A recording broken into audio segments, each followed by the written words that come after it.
yang sudah kita singgung sebelumnya, bahwa media pembelajaran itu memungkinkan suatu informasi tersampaikan kepada penerima informasi. Nah, pembagian media pembelajaran yang pertama itu dilihat dari sifatnya. Dilihat dari sifatnya, media pembelajaran dibagi menjadi yang pertama, media auditif, yaitu media yang hanya dapat didengar. Contohnya, radio, tape recorder, dan lain sebagainya. Di antara kelebihan-kelebihan radio sebagai media pembelajaran, yang pertama, siaran dapat menjangkau pendengar dalam waktu singkat. Yang kedua, pendengaran yang tidak aktif dapat dipersiapkan. Yang ketiga, menambah ilmu pengetahuan, pengalaman, keterampilan, dan sebagainya.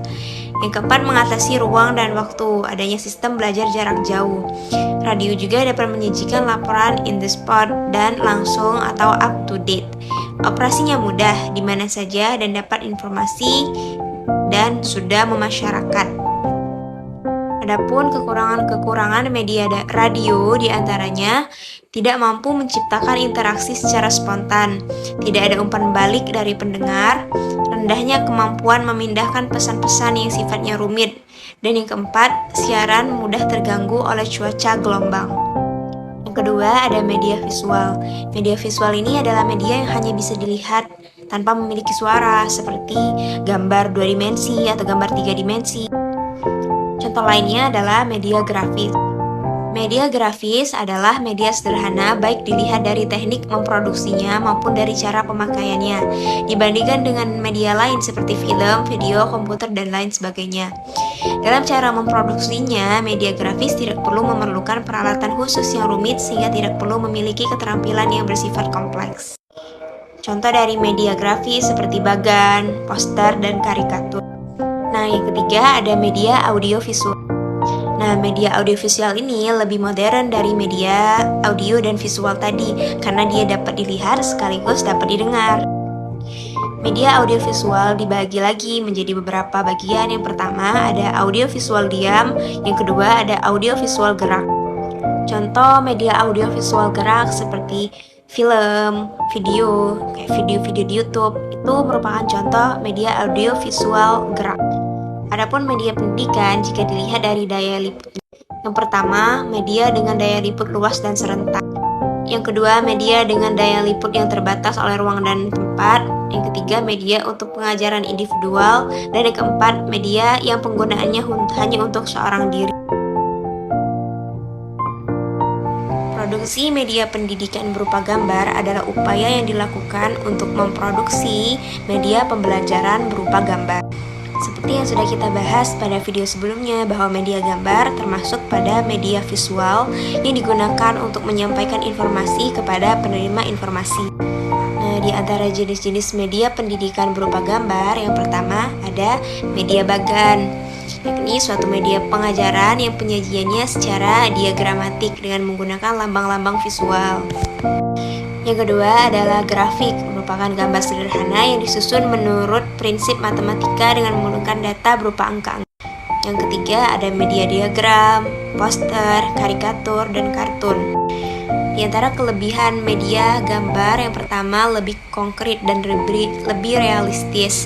Yang kedua dapat mengatasi ruang dan waktu. Yang ketiga dapat mengatasi keterbatasan mata. Yang keempat memperjelas masalah dalam bidang apa saja dan dapat digunakan untuk semua orang tanpa memandang umur. Adapun kekurangannya, yang pertama penghayatan tentang materi kurang sempurna.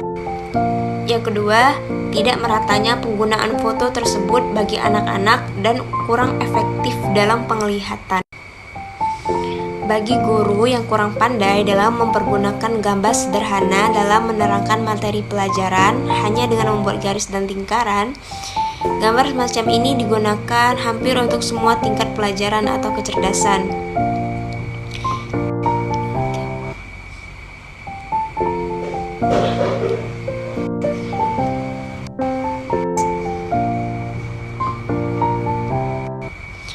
Kemudian, tentukan terlebih dahulu bidang gambar. Selanjutnya, gunakan satu bidang saja untuk satu objek. Selengkapnya ada di sini.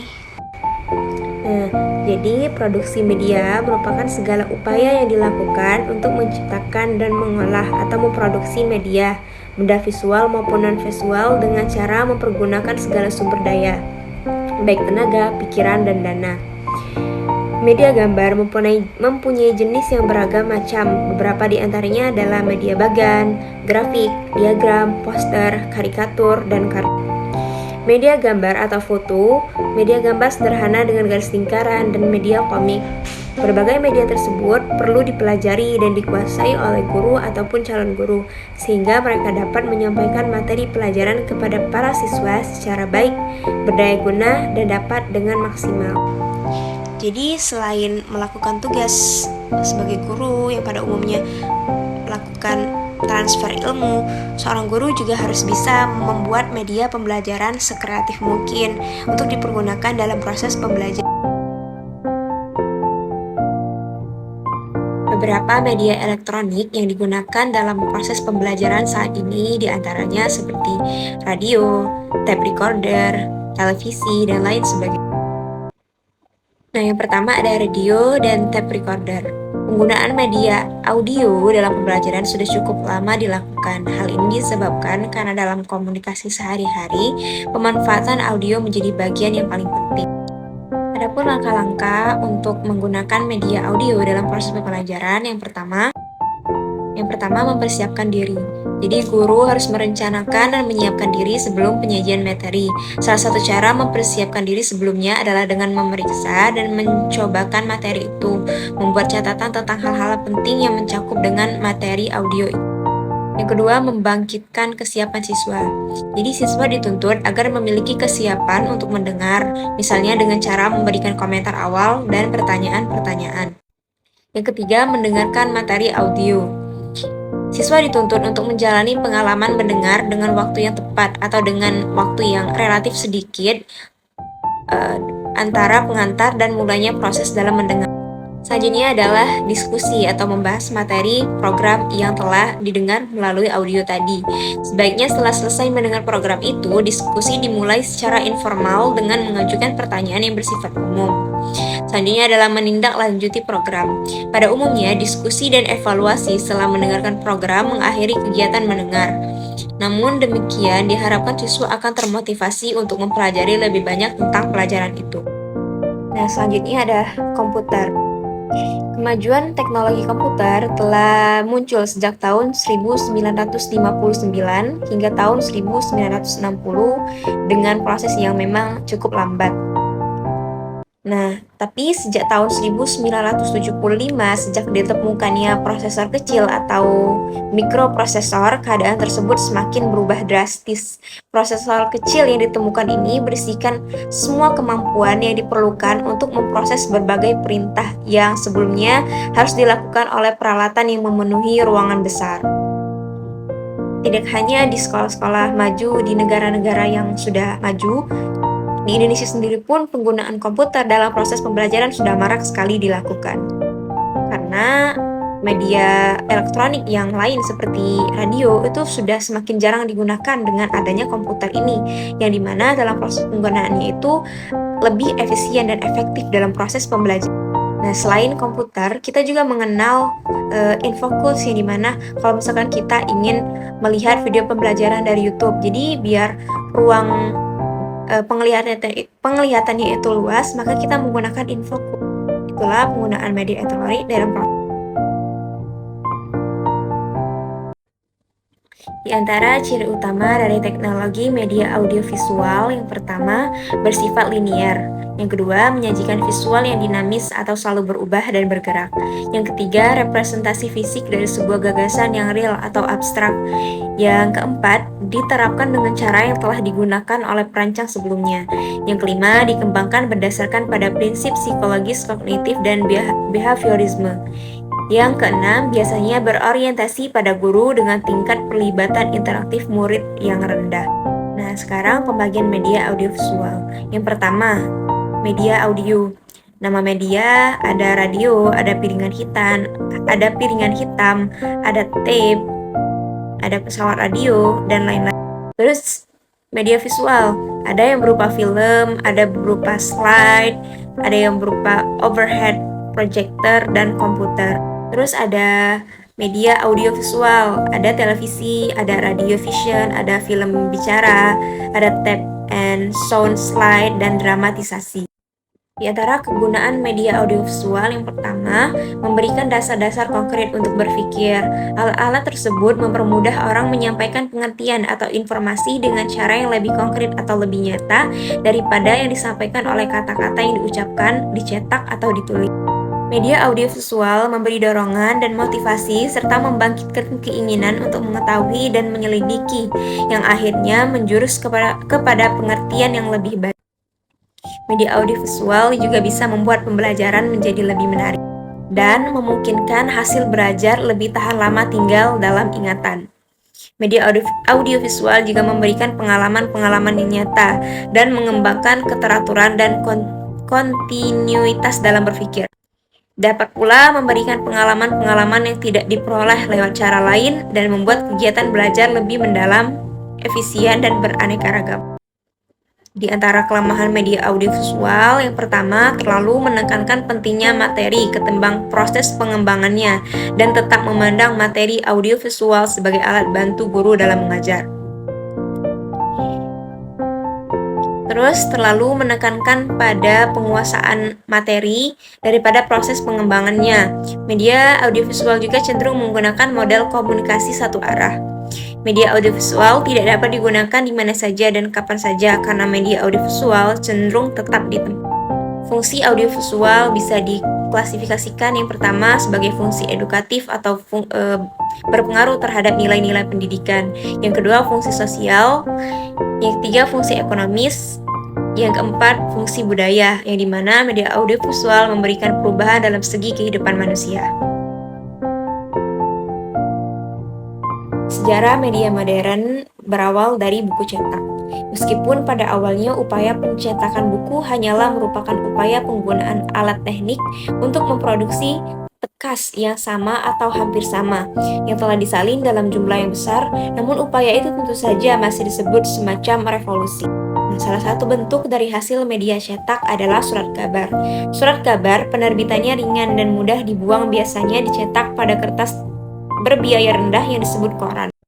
Penemu media cetak adalah Johannes Gutenberg pada tahun 1445, terutama di negara Eropa. Lanjutan dari perkembangan awal media cetak adalah di mana perkembangan teknologi yang belum berkembang, yaitu media cetak, dibuat memakai mesin tik untuk membuat suatu iklan produk, sedangkan gambar-gambar atau animasi yang diperbaguskan di iklan produk itu dibuat secara manual dengan menggunakan pena. Nah, di antara media cetak yang umum kita jumpai seperti surat kabar atau koran, terus ada majalah, dan lain-lain. Nah, perkembangan media cetak tadi ternyata ada hubungannya dengan sejarah media audiovisual, di mana awal mula teknologi pembelajaran sudah dikenal oleh ribuan tahun lalu, tepatnya pada tahun 1951. Teknologi pembelajaran di Indonesia sudah mulai berkembang.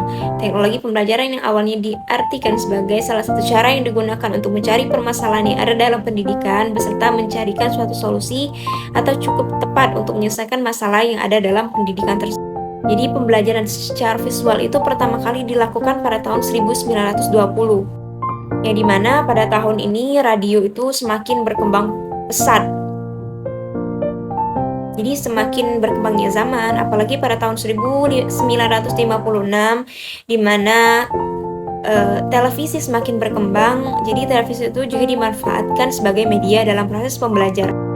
Jadi semakin canggihnya teknologi turut mempengaruhi teknologi dalam media pembelajaran, tetapi memiliki kelebihan dan kekurangannya juga. Yang pertama, kelebihannya membuahkan hasil belajar yang lebih baik. Terus siswa akan belajar lebih banyak daripada jika materi pelajaran yang diajarkan secara konvensional. Nah, kelemahan-kelemahannya antara lain, yang pertama terlalu menekankan pentingnya materi, jadi hanya fokus ke materi saja tanpa fokus kepada proses pembelajaran. Yang kedua, tetap memandang materi audiovisual sebagai alat bantu guru dalam mengajar, bukan yang paling utama. Yang ketiga, perhatian sulit dikuasai. Yang keempat, sifat komunikasinya hanya satu arah dan harus diimbangi dengan pencarian umpan balik yang kurang mampu menampilkan detail dan objek yang disajikan secara sempurna.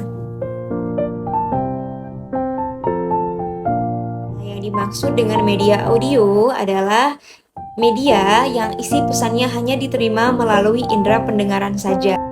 Media audio menurut Sadiman adalah media untuk menyampaikan pesan yang akan disampaikan dalam bentuk lambing-lambing auditif atau baik verbal ke dalam kata-kata atau bahasa lain maupun non-verbal. Jenis-jenis media audio dan pemanfaatannya. Yang pertama, rekaman pendidikan. Istilah asing dari alat ini adalah recording, yakni alat audio yang tidak diikuti dengan visual. Melalui alat ini, kita dapat mendengar cerita, pidato, musik, sajak, pengajian, dan lain-lain. Rekaman ini sering dilakukan oleh kelompok individu atau siswa, misalnya merekam ceramah guru. Rekaman pendidikan mempunyai nilai tertentu, seperti dapat memberikan bermacam-macam bahan, pelajaran lebih konkret, dan mendorong aktivitas belajar. Ada juga radio pendidikan dan tape recorder seperti yang sudah kita bahas sebelumnya. Nah, cara-cara mengembangkan media audio khususnya dalam pembelajaran PAI, langkah-langkahnya adalah yang pertama, mempersiapkan media audio, harus memperhatikan kesiapan diri, terus mempersiapkan kesiapan siswa, terus mendiskusikan pembahasan materi program audio, dan mendengarkan materi audio yang akan dibahas. Nah, teknik penggunaan rekaman yang pertama, kelas harus dibawa ke arah belajar mendengarkan rekaman secara aktif. Selanjutnya, guru hendaknya mengenal dan memahami rekaman tersebut. Yang ketiga, menguasai penggunaan rekaman. Dan yang keempat adalah kegiatan lanjutan. Nah, dalam pembelajaran pendidikan agama Islam khususnya, media audio bisa digunakan sebagai alat dalam belajar mata pelajaran Al-Quran hadis, misalkan mendengarkan ayat-ayat Al-Quran, atau dalam akidah akhlak, penggunaan audio berupa tape recorder. Para siswa bisa menggunakan audio untuk mendengar rekaman Asmaul Husna, atau dalam mata pelajaran SKI, para siswa bisa mendengarkan cerita yang berisikan tentang cerita Rasul, cerita para sahabat, dan lain sebagainya. Untuk dapat lebih memotivasi siswa, media audio sebaiknya dibuat dengan lebih menarik dari segi bahasa. Program audio menjadi lebih indah karena dapat menimbulkan daya fantasi dari para siswa. Media visual adalah media yang hanya dapat dilihat dengan menggunakan indera penglihatan. Jenis media inilah yang sering digunakan oleh para guru untuk membantu menyampaikan isi atau materi pembelajaran. Keberhasilan menggunakan media berbasis visual ditentukan oleh kualitas dan efektivitas bahan-bahan visual dan grafik itu. Hal tersebut hanya dapat dicapai dengan mengatur dan mengorganisasikan gagasan-gagasan yang timbul, merencanakannya dengan seksama, dan menggunakan teknik-teknik dasar visualisasi objek. Menurut Smaldino, jenis-jenis media visual terdiri dari 6 kategori. Yang pertama, realistik. Media visual realistik adalah foto yang tampilan dan warnanya persis sama dengan objek yang aslinya sehingga ia tampak begitu nyata. Yang kedua adalah media visual analogis, yaitu media visual yang menyampaikan konsep atau topik dengan menampilkan gambar uang menganalogikan suatu konsep tersebut. Yang ketiga, media visual organisasional adalah gambar yang mendeskripsikan hubungan kualitatif di antara beberapa elemen. Yang keempat, ada media visual relasional, adalah media visual yang menggambarkan hubungan kuantitatif di antara elemen. Yang kelima, transformasional, adalah media visual yang menggambarkan pergerakan atau perubahan sejalan dengan waktu dan tempat. Dalam menggunakan media visual itu ada prinsip-prinsipnya. Yang pertama, usahakan visual itu sesederhana mungkin dengan menggunakan gambar, garis, karton, bagan, dan diagram. Yang kedua, visual digunakan untuk menekankan informasi sasaran sehingga pembelajaran dapat terlaksana dengan baik. Gunakan grafik untuk menggambarkan ikhtisar keseluruhan materi. Yang keempat, ulangi sajian visual dan libatkan siswa untuk meningkatkan daya ingat. Yang kelima, gunakan gambar untuk melukiskan perbedaan konsep-konsep. Yang keenam, hindari visual yang tak berimbang. Yang ketujuh, tekankan kejelasan dan ketepatan dalam semua visual. Yang kedelapan, visual yang diproyeksikan harus dapat terbaca dan mudah dibaca. Smaldino dalam bukunya tahun 2012 memberikan panduan dalam membuat presentasi menggunakan PowerPoint. Yang pertama, memilih jenis huruf. Ukuran huruf 24 atau lebih besar sehingga mudah untuk dibaca. Yang kedua, gunakan latar belakang yang polos dan berwarna cerah. Yang ketiga, letakkan judul berada di tengah. Yang keempat, gunakan komunikasi yang singkat. Yang kelima, gunakan template untuk membuat format visual konsisten. Yang keenam, gunakan slide induk untuk membuat format teks yang konsisten. Dan yang terakhir, gunakan catatan kaki untuk mengidentifikasi slide.